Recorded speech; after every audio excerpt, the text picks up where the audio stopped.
Alright, we're back on gaming. And as usual, we're back to our regularly scheduled program where we talk about more bullshit, immaturity, and the like. However, I will say there's some positive things to talk about today.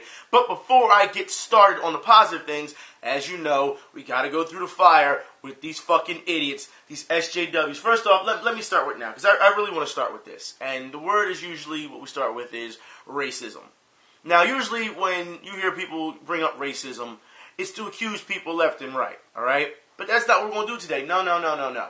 See, it's not myself that are accusing people of being racist or showing you examples of racism. No. This is SJW's, Polygon in particular, now screaming racism.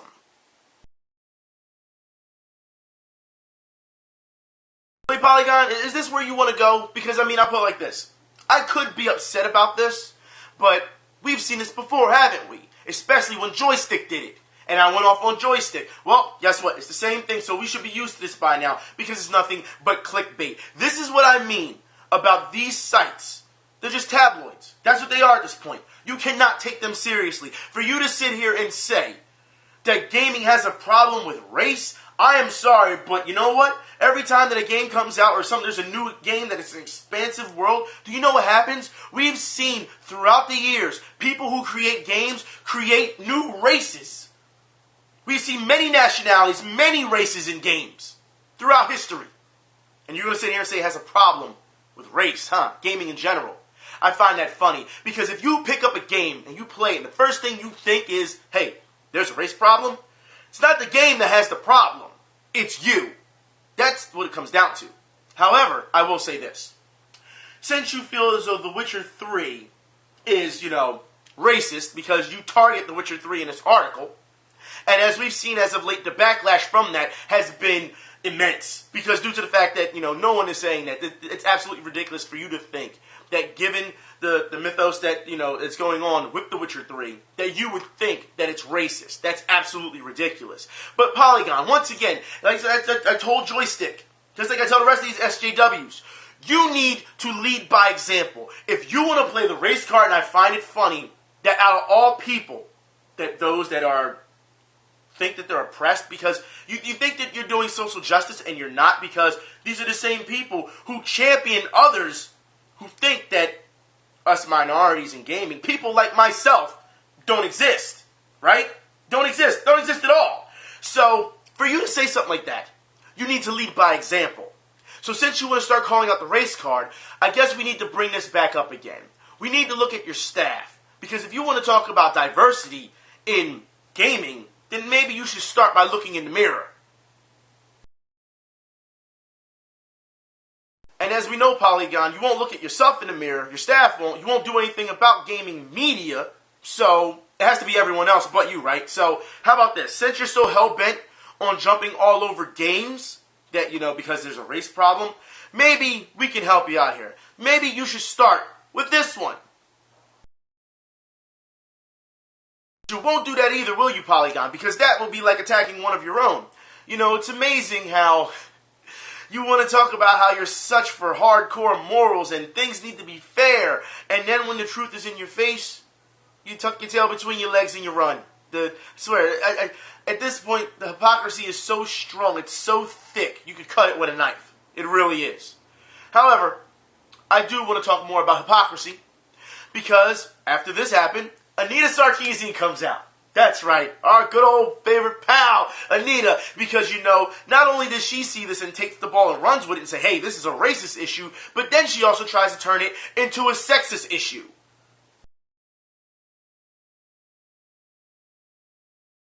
You got to love these SJWs. They love to speak for other people. So Anita wants to speak for women of color. That's what you want to do, because that's what you're saying. I just want to read this. Portraying women of color as exotic, hypersexual, and animalistic, like the succubus in Witcher 3, is a part of a very long racist tradition. That's what she says. Alright? That's what she says.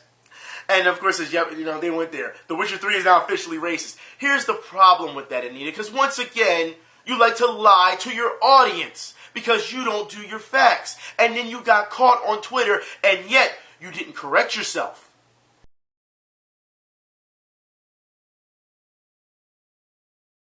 Wait, They can be white as well. Stop the presses, because you know what? The race card just went right out the window as far as I'm concerned with her. I will put it like this, okay? Either Anita Sarkeesian didn't play The Witcher 3, or she just forgot to casually mention that part, which is the dumbass move, dumbass. And then on top of it, you're going to sit here and try to speak for other people who can speak for themselves, dumbass? Do you really want to go this far? This is what I do not understand, why anybody would listen to her. However, it gets worse, because you guys and girls have been telling me since I've been at MomoCon, since I was at the convention, all right, that Anita Sarkeesian believes that gender-segregated classes are a good thing on top of race-segregated classes in schools, because the studies that she saw said that it improves learning.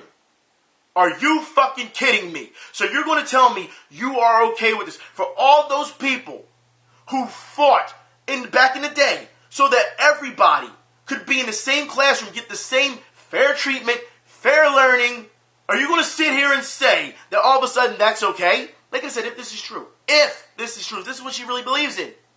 Because you cannot sit here and tell me that anybody could gain anything from segregating classes, all right, in schools. You tell me you're going to segregate boys and girls and by race in classes, all right, from elementary school, maybe even kindergarten, all the way up to what? High school, to college, and then when you get out in the real world, you're not going to know how to deal with other people and other cultures?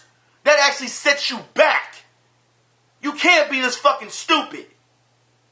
I'll put it like this.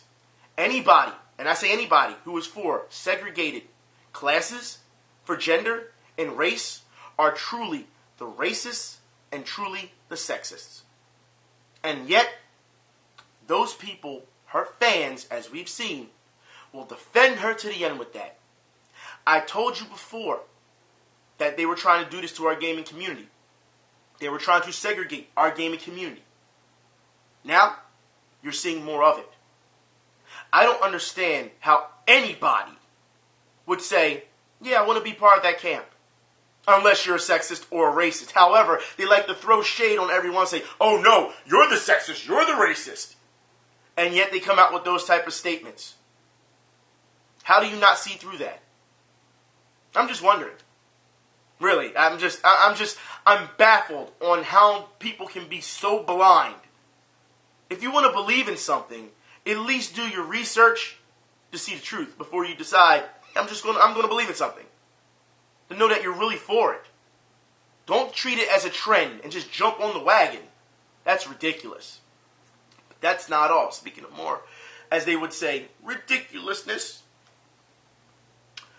We need to talk about what they're doing to our gaming community. As of late, SJWs have decided that you're not allowed to 1v1 people anymore. Oh, no. There's a number of things they have said. You are not allowed to talk shit in video games anymore because it's triggering. Oh, I forgot. You're not allowed to say the word trigger anymore. Apparently, if you say the word trigger, you are offending people who have been victims of gun violence. So you're not allowed to use the word trigger warning anymore. You're supposed to use the word caution. Just caution now. You're not allowed to use the word trigger warning. That's what they've said. Yes. But, yeah, I know you're probably like, what the fuck? Yeah, I know. However, you're not allowed apparently you're not allowed to challenge SJWs to 1v1 matches, because apparently that's too much, okay? Apparently, you're not allowed to, talk any shit online when playing games, because apparently that hurts their feelings. Yeah. And then they went as far as to say that the word Leroying, yes, Leroy Jenkins, you know how old that is? Leroying is offensive. You know what? Let's look at the chart of the meeting that they had that have all these facts, I'm just going to say facts, but all these statements put on. Look at this and tell me just how dumb this is.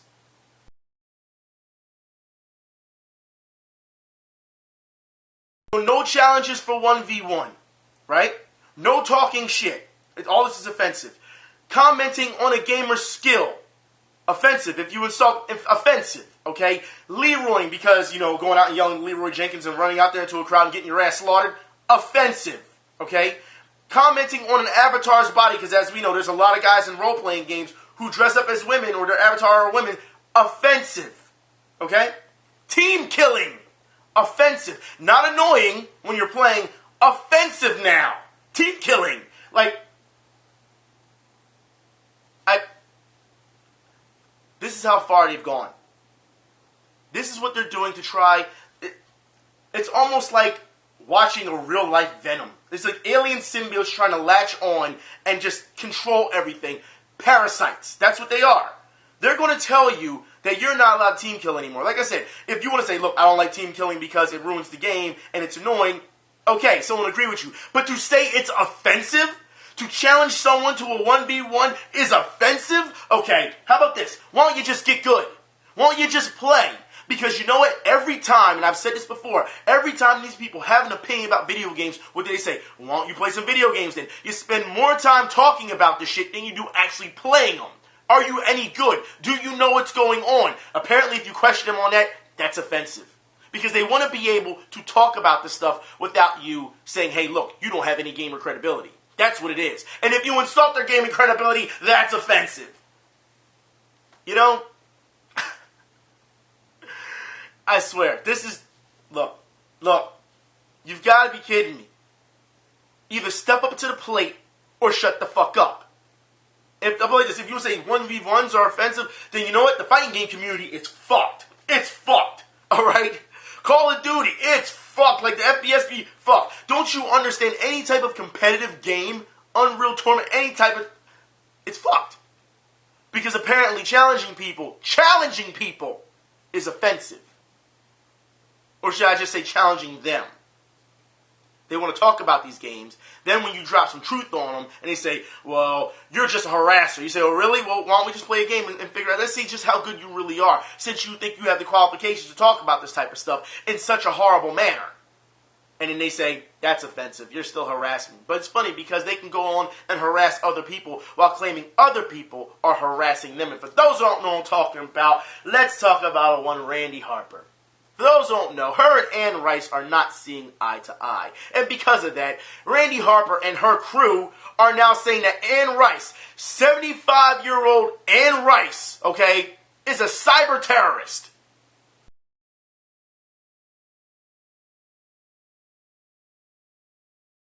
So you want to claim that a 75-year-old novelist, and cat enthusiast, mind you, alright, cat enthusiast, has nothing else better to do than sit online and get her internet army together because of some bad reviews? That's what you want to go with? Is that really where you want to go? You people don't have shells better do you? This is pathetic. And to call her a cyber terrorist? Are you fucking serious? You people really need to reevaluate your lives. Speaking of reevaluating your lives, all right?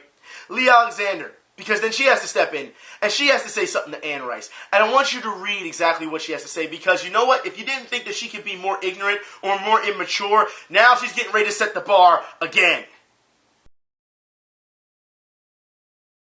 It doesn't get any more immature than that. Let me put it like this. That is your claim to fame, Lee Alexander? That, or whatever, I have more followers than you. Who gives a shit? It's Twitter. That's the level of your importance. That you're going to sit here and base some random numbers on a social media website to say, hey, I'm better than you. That is pathetic. That is disgusting. I say it's disgusting because you have no value of life. You don't. You need to go out more. I don't give a damn if you had 20 followers. If you are tweeting the real, then guess what? Then you deserve that. You know what I'm saying? Then you real. That's it. But when you're sitting here saying, the reason I am important is because I have more random numbers than you do, that's just absolutely stupid. And we've seen that. We see it here a lot on YouTube, where YouTubers get a lot of, numbers and subs, and all of a sudden they think they're the man, and they get real cocky and egotistical. It's the dumbest shit we ever seen. And then, now we're seeing it on Twitter. If that's how you base people off of their importance, that's pathetic. This is the same Lee Alexander that just not too long ago was begging online for money. Wasn't she doing that? So, you know what? I have to say this. There are a lot of crazy fucking people in our community. Alright? I shouldn't say community, I should say in the business. Is she even still in the business? I don't know. Remember she said she was video gaming or some shit like that? I don't know. But these people are clearly fucked in the head. And as far as I'm concerned, they don't deserve to have people, gravitate towards them. They don't. What have they done? What have they done? Other than spout a bunch of bullshit without bringing any facts to the table, what have they done? Nothing. Nothing at all. I don't want to hear how talented you are at writing or how talented you are at making video games or just in the media in general. Some of these people aren't even in the media and running their fucking mouths about how important they are. They're not important. They have opinions, just like anyone else, whether you agree with them or not. They're just passing opinions. The fact is, they just magnify it times 10. We've seen people like Brianna Wu even, sponsor her own tweets. Sponsor her own, meaning she's throwing money out so that people see them more. It is a business. That's what it is. If people can't understand that that's all they're doing, that they really don't give a shit about this stuff. Because like I said, Lee Alexander, if this was about the cause, she wouldn't have stopped doing those interviews. But remember, she stopped doing those interviews because she wasn't being paid. Not for the cause. Seems like people have forgotten that. And it seems like people will keep forgetting that because as long as they keep saying there's another problem and they keep touting it up to to the skies as if the sky is getting ready to fall, then people will stay distracted. And people will still move on to the next thing because they are addicted to fucking drama. That's what it is. But when you see the facts for what they are, you know they're full of shit. And not only are they full of shit, but they're horrible human beings. Like I said it before, I guess let's just say this again. It's kind of hard to look at them as human beings for the things and the stunts that they pull. Now I want to move on.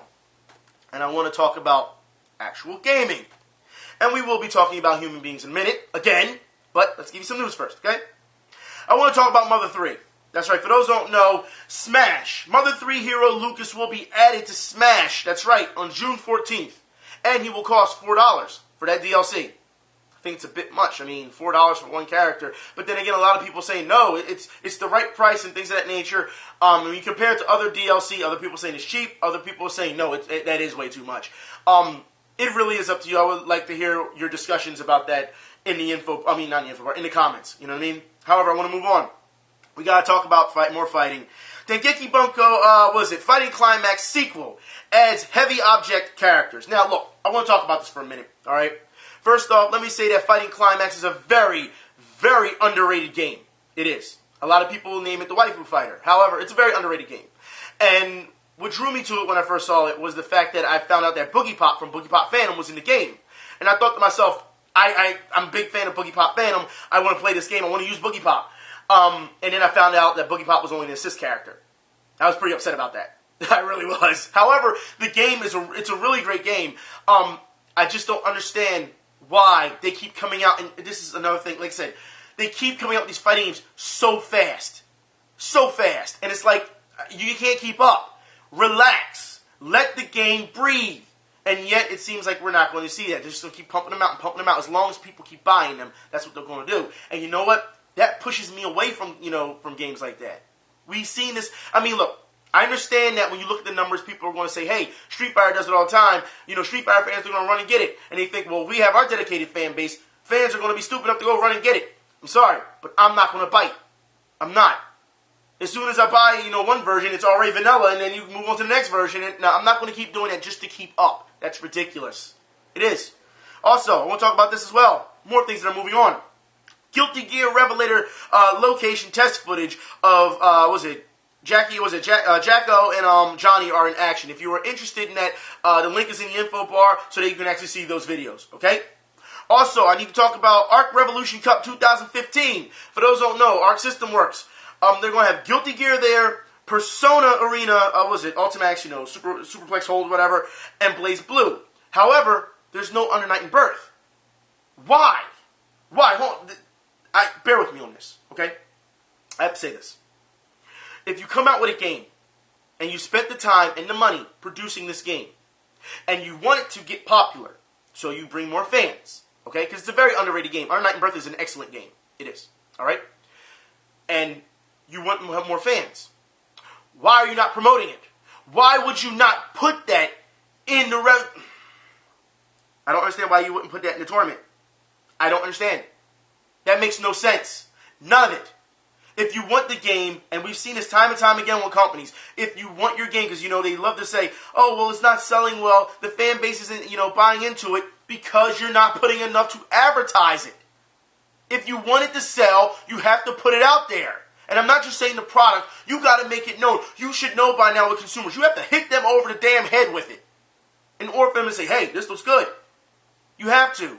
Or your game will stay in this one specific region. And guess what? Eventually you're going to say, those numbers aren't enough, and you're not going to make it anymore. Or you'll make it and then don't localize it. We've seen this time and time again. If you want this game to do well, give it the treatment it deserves. If you want it to be successful. I don't understand this. Also, speaking of the treatment it deserves, and talking about, Under Night and Birth, I want to talk about what happened at MomoCon. Alright? And I want to talk about, this is the FGC.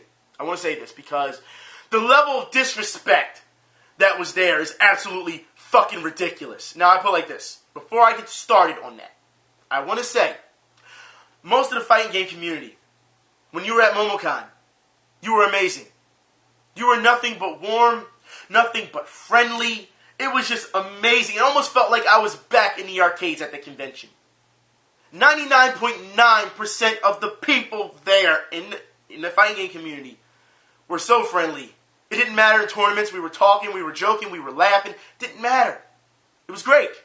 It goes to show you that everything that you see online, when you see these people act like fucking idiots and they're talking just talking to the point where they don't know when to shut the fuck up and they're acting like hard asses and everything, when you get face to face with these people, shut up. They shut up real quick. They do.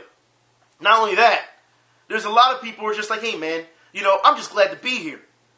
People, talking to people. A lot of these people that were in tournaments were like, this is my first time playing face-to-face with other players offline. Because, once again, these companies keep you online because they built these networks that they've made you, they pretty much made you social outcasts. It's amazing. And I say that due to the fact that you have to understand, with the fighting game community, and we're not talking from a communication standpoint, but the fact that some people were very uneasy sitting next to each other when playing video games. They weren't used to that. They weren't. However, I'll put it like this. With Boltstryke, alright? And I say this because for those who've seen the footage, and that's why I haven't done a gaming video since, But I wanted to make sure that all the MomoCon footage got out, or at least the majority of it, got out so that you saw, because I wanted to reference these things before I did this video. As you know, Boltstryke beat Justin Wong. Not once, but twice. Okay? In Under Night and Birth. One on to win the grand finals, won the whole thing. Right? And then people started running their mouths. And for those who know what I'm talking about, as soon as he won, then you have people talking about he's the legend. Boltstryke only won due to the fact that there was nobody there. Yeah, that's what they're saying. Here's one of the tweets. Not only that, but the footage that you've seen so far, when it came with, Boltstryke playing Justin Wong, the first time around, when he knocked Justin Wong down in the loser's bracket, what happened? You saw the interview afterwards. They pulled the stream. That's right. They put him on stream because they said, hey, it's Justin Wong. We can get something out of this and we can hype it up. And then when Justin got bodied free, what happened? They pulled the stream. Matter of fact, the grand finals that you see that I have uploaded, that is the only video so far that I've seen that exists. Because they pulled the stream and never came back. They went to Marvel. That's right. They went to Marvel. And here's the thing. Marvel had less competitors than Under Night and Birth. How do you just pull the stream? Because the guy that you were hoping that would hype it up lost. And the thing is, like I said, Justin Wong, he worked his way back up to the grand finals. He went through losers brackets, worked his way back up, and then he proceeded to lose again. However, I want to say this right now, okay? And like I said, I want to make sure I get this all on fucking camera, okay? I will put a link in the info bar that pipes up Justin Wong about how, he says, he's trying to move fighting games into the to the next, the next level, next stratosphere. And he talks about how it's not about the money. It's about him meeting people and things of that nature.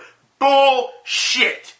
Bullshit. Because I'll put it like this. At MomoCon, Justin Wong, he barely said anything to anybody. If it's about man of the people. If he was a man of the people, guess what would have happened? When they pulled that stream, he'd have let them know, hey, look, that was wrong. You didn't need to pull that stream. This is the grand finals. How you pull a stream off the grand finals of a competition that has more competitors to go to Marvel?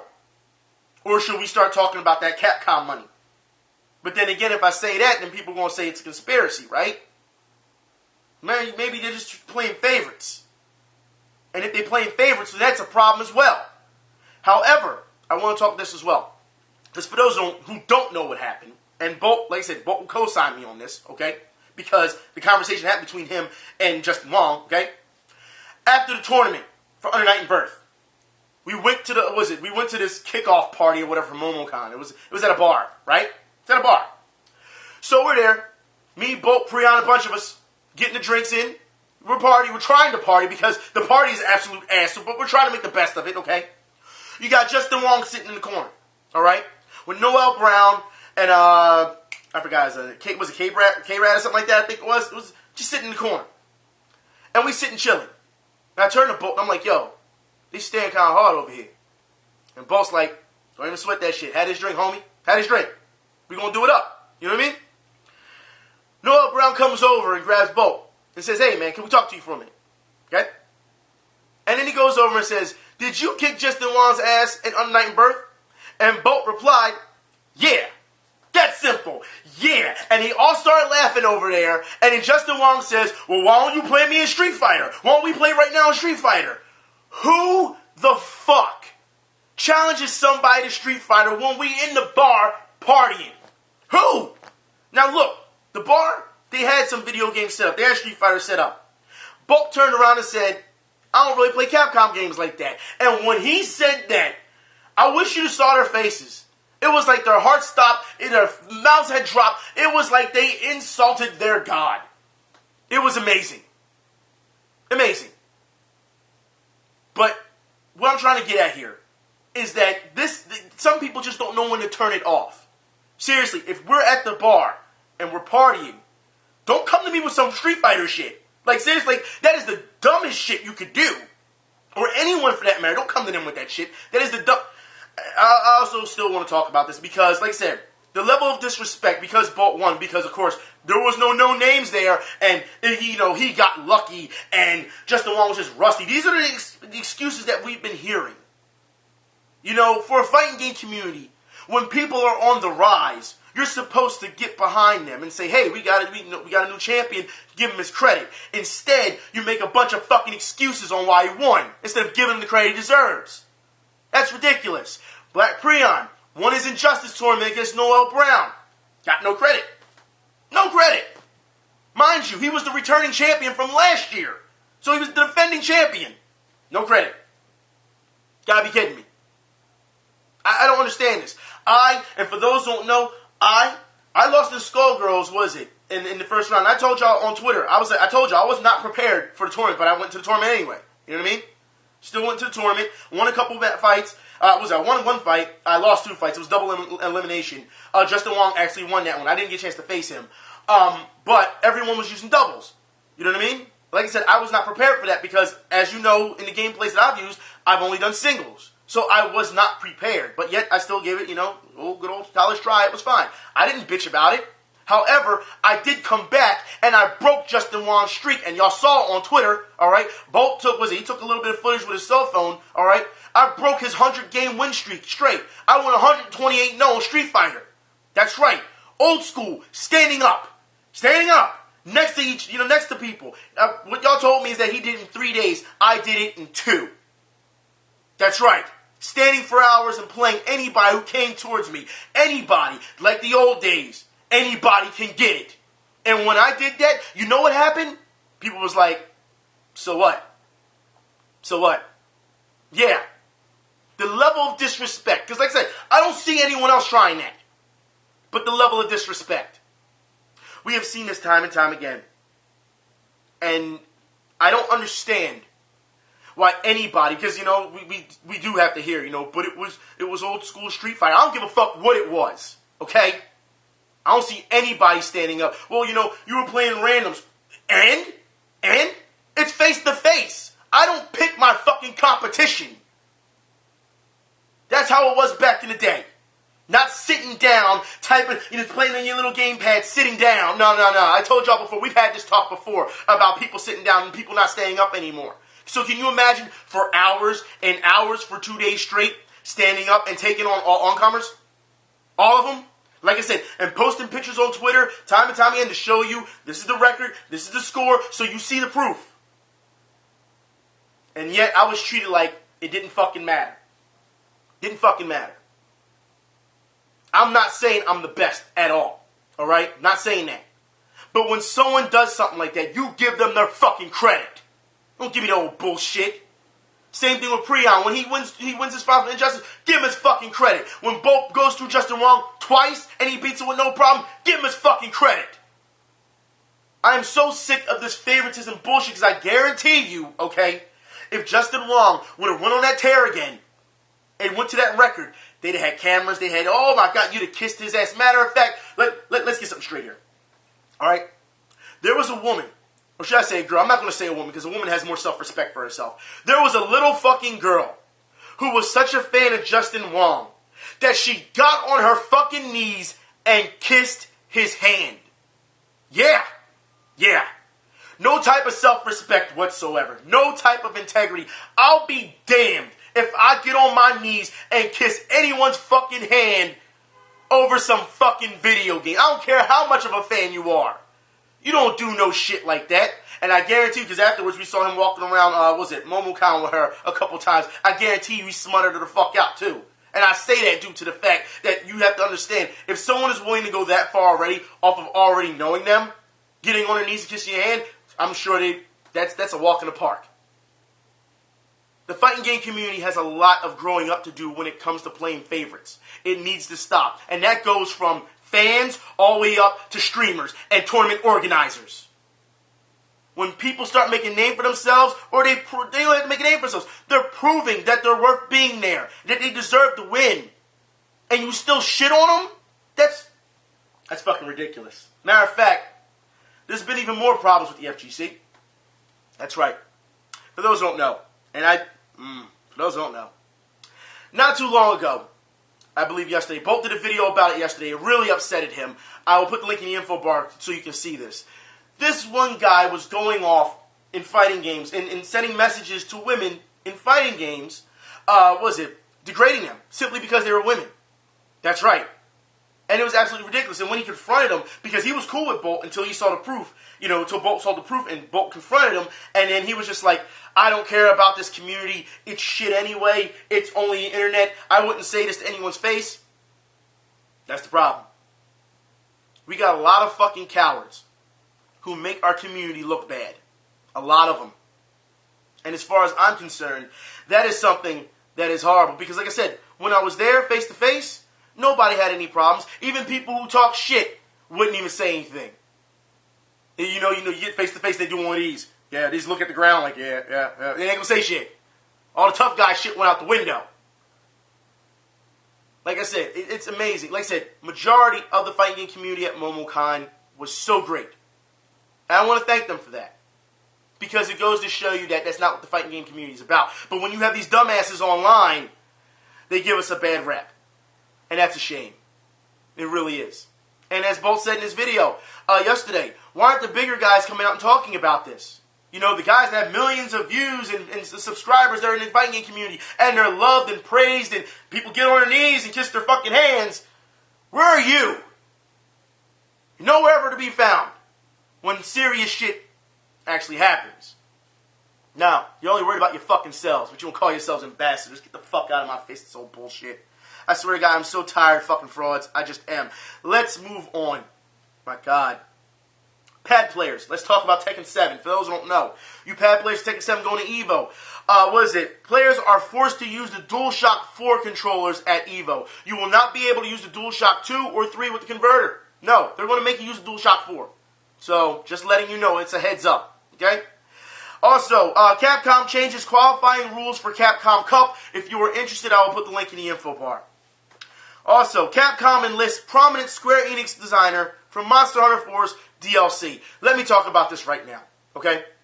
Because Monster Hunter 4, the DLC in general for Monster Hunter, I've seen a lot of people complain about it. I don't know why you're complaining. Because the DLC is free. Capcom, I will say, throughout its time with Monster Hunter, has done a really good job with their DLC, making it free. There should be no complaints on this. Let them do what they need to do with Monster Hunter, alright? If anything, you should be complaining about it not being enough platforms, alright? Don't tell me you're going to keep putting it on the 3DS because of cost, because the cost is cheap and, you get more money in the kickback and then you don't bring it to the Wii U. That's absolutely ridiculous. That's what you should be complaining about, not free DLC. But, let's move on. Capcom announces, and I really want to say Capcom, I'm not going to do it. I'm not going to do it. I'm not going to do it. No.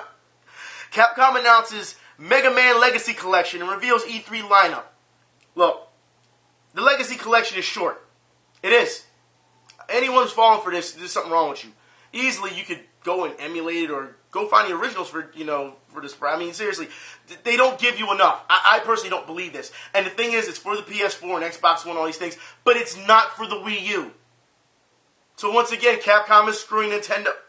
I want to move on. I want to talk about EA and their bullshit. My God. So, remember that Mirror's Edge game that was supposed to come out? Mirror's Edge 2, Anita helping people, and then they said, well, she's not part of staff. We said, but is she a consultant? And then EA was like, we have no comment. Well, here's some news. Mirror's Edge 2 is now called Catalyst, and the developers are stressing that this is not a sequel. So Mirror's Edge 2 is not Mirror's Edge 2.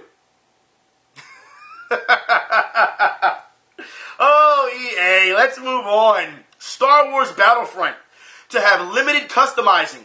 And when they say that, it means when you create your character or whatever, or you want to use another character, you're not allowed to have like a purple stormtrooper or change Darth Vader's colors and things of that nature. Why not? Why not? You don't think it hurts the integrity of the characters? You gotta be kidding me. It's Star Wars Battlefront. You do realize that you should just be running around and shooting, and if you're a Jedi or Sith, you're slashing people and force pushing people anyway, right? Doesn't matter. It doesn't. Yet you want to limit... okay. Nope. Let's move on. More EA and their bullshit. Gamers are unhappy that always online is going to be a factor in the upcoming Need for Speed game. Have people not realized, you see these companies, have they not realized that you don't need always online? You understand that pushes more people away than it does help? And I know a lot of people saying, but we play online anyway.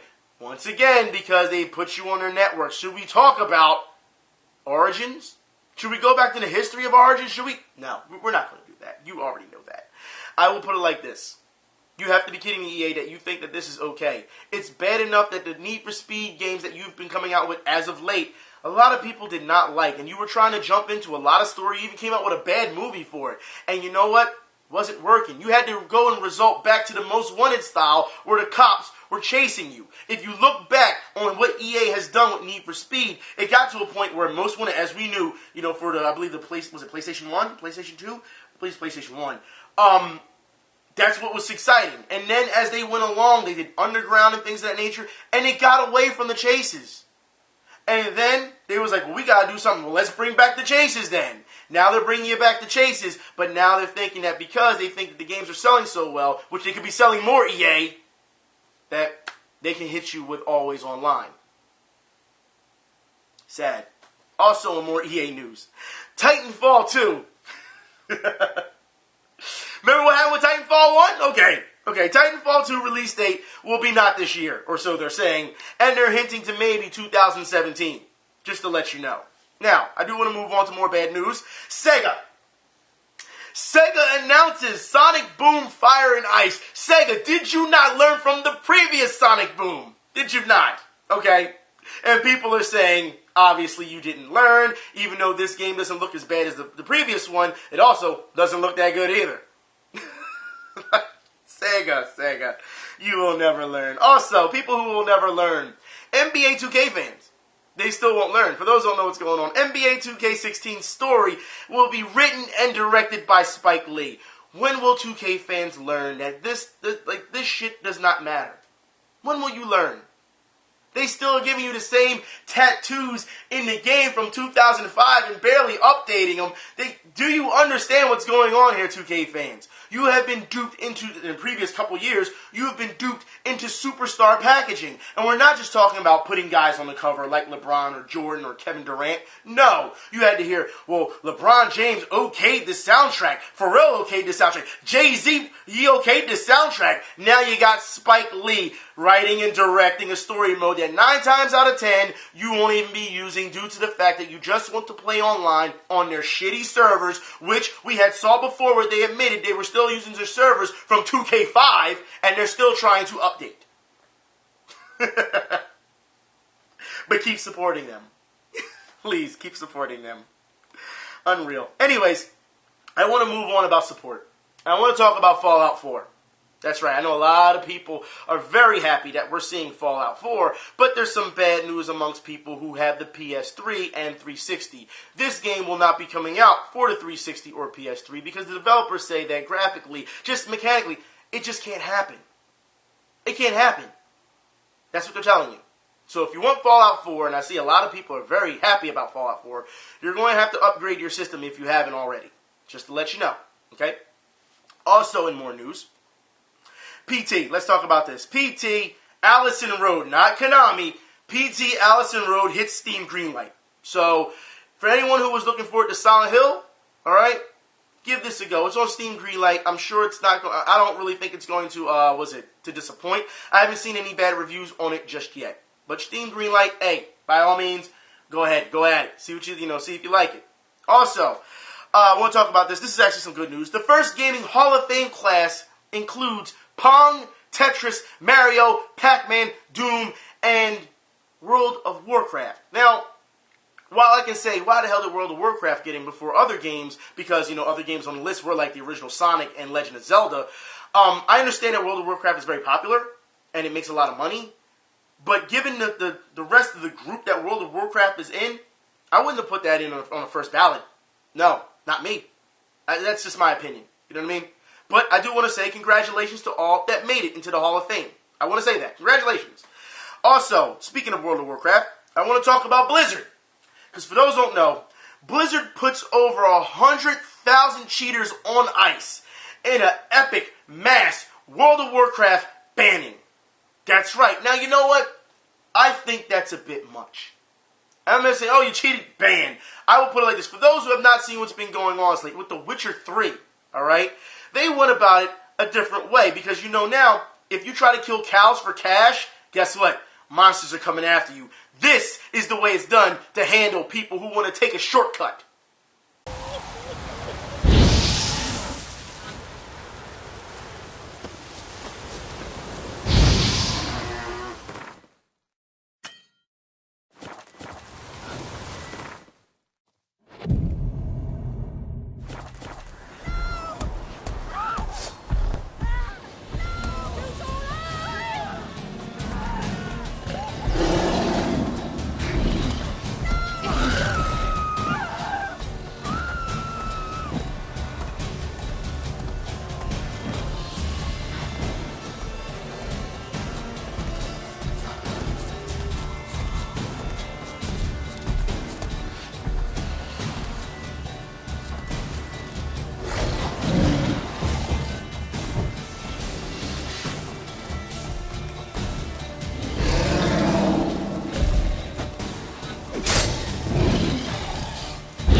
You get. That's how you handle things. I'm saying we've seen this, we're starting to see this more and more. We saw it with GTA not too long ago, the exploding car. Now this.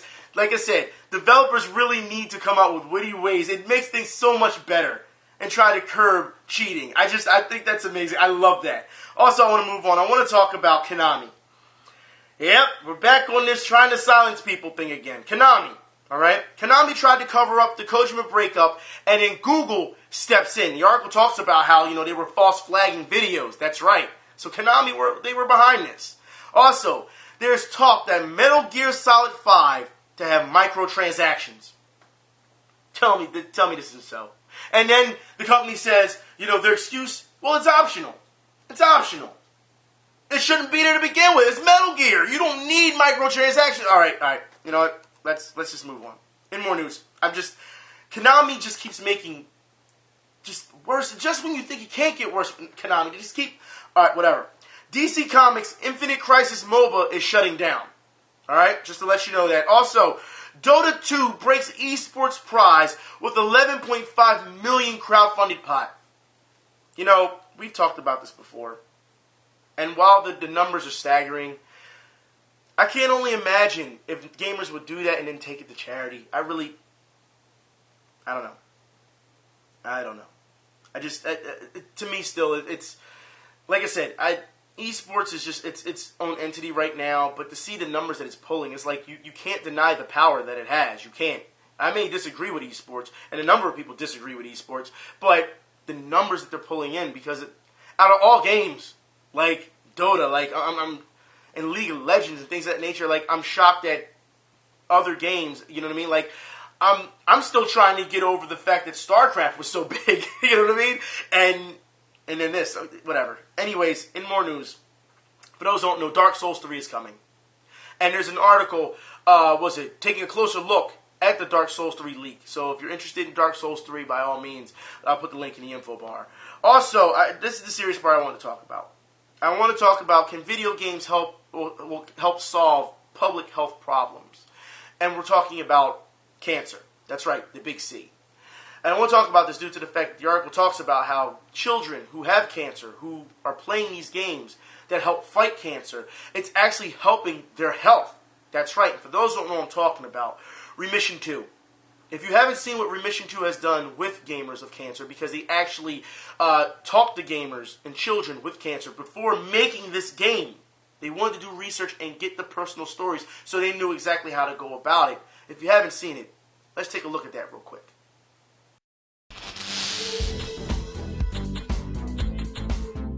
My vision for a video game about leukemia was basically something fun. I wanted it to be something that would catch my attention and not make me fall asleep. So I wanted a video game that was about leukemia, but felt like a video game. My name is Ellen Lapointe. I'm the Vice President of Strategic Partnerships at Hope Lab. Hope Lab is a nonprofit organization that harnesses the power and appeal of technology to improve kids' health. In 2001, we set out to make a video game that would help young people with cancer. We called it Remission, and it was a great success. Playing video games is helping them deal with a very serious issue. Scientific research showed that playing Remission bolstered patients' adherence to their treatment regimen, as well as their confidence that they could fight their cancer. And kids loved it. Now we're launching Remission 2. We wanted it to be even more fun and just as effective as the original. So we went straight to the experts, young people with cancer. Hi, my name is Caitlin. I'm 15 years old and I'm in 10th grade. I'm Jose Guevara, I'm 18 years old, and I'm a freshman in college. The Hope Lab team worked with medical professionals, game developers, and young patients like Jose and Caitlin to build a collection of 6 new games for Remission 2. It's a lot of cool graphics, there's a lot of fun mechanics. It's really just accessible, and it makes me laugh every time I play it. There's this little germ that is trying to kill these bad cancer cells. It seems pretty cool, yeah. You get to beat chemotherapy and you get to kill all your leukemia cells, just like how it happens in real life. It's pretty cool. It's like learning without wanting to. When I first was introduced to the Remission program, I was just amazed. Here was a product that kids could engage with in a fun way, and it would help them learn about what they needed to do in order to get better. I feel a lot of times we don't really want to take our meds, and we're like, what is this doing? Where is it going? I'm tired of it. It's just gonna make me throw up. But when you see it on the screen and visualize what's happening inside their body and what the chemotherapy is doing, you're not looking at a PowerPoint, you're not being bored to death by your doctors. You're playing a game and you're being chemo and you're killing your fat cells. And I feel like that's something that a kid could easily relate to at any age. Thanks to young people like Jose and Caitlin, we've created a game that can help patients stick to their meds and fight their cancer. What's the status of your cancer now? Well, I don't have any anymore. What's the status of your cancer now? I'm in remission. We hope you'll share Remission 2 with young people you know who are fighting cancer. The games can be played free online at remission2.org. And from all of us at Hope Lab and from our collaborators, we're with you.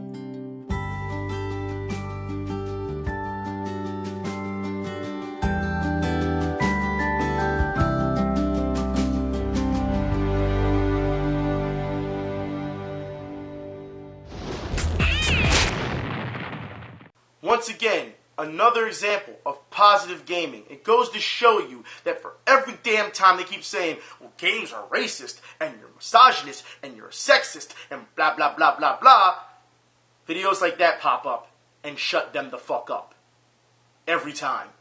And I'm proud to say that, that I showed that. Seriously, that's just, you have to understand that, like I said before, even when I was doing the stream, games can help people in so many different ways.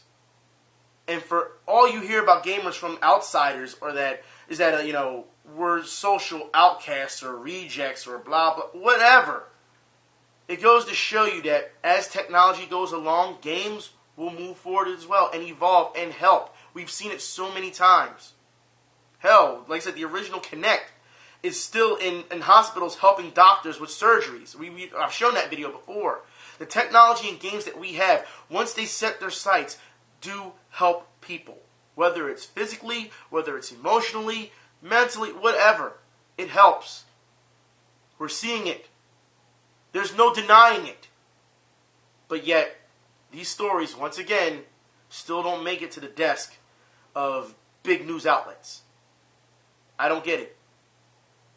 Oh, I forgot. Once again, it doesn't fit their narrative either, does it? No. Not at all. Let's move on.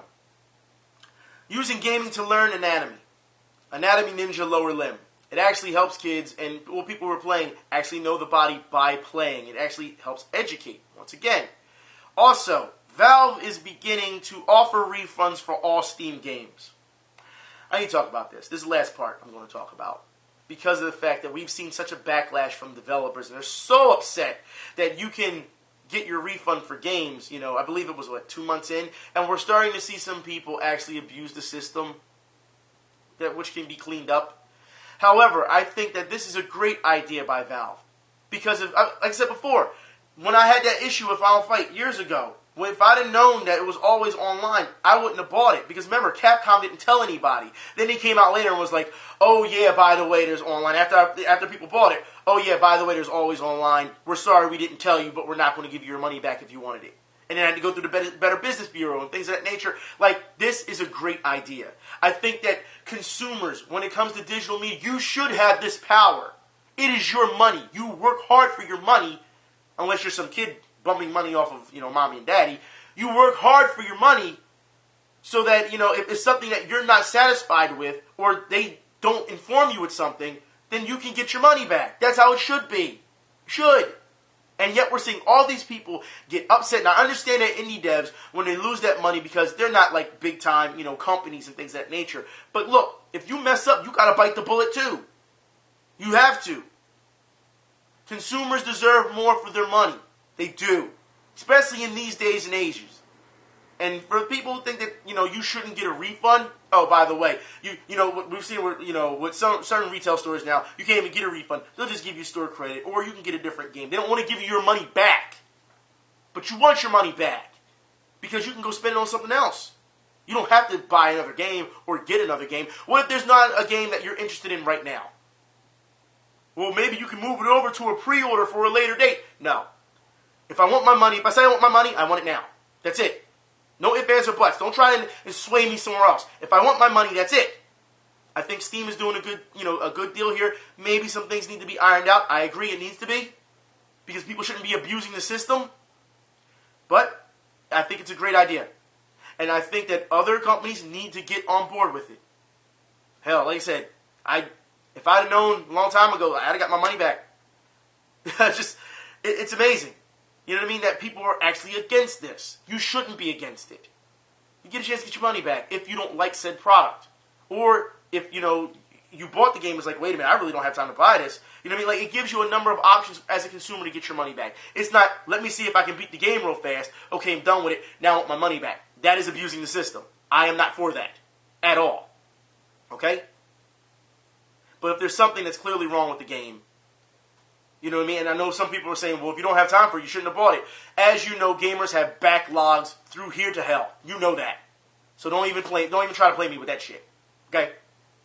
But the fact is, consumers do deserve to have a chance, an option to refund. And if people don't like that, they can go to hell. Anyways, I'm done. I've been going on for a while. I will talk to y'all later. Y'all be safe. Y'all have a good one. I'm out.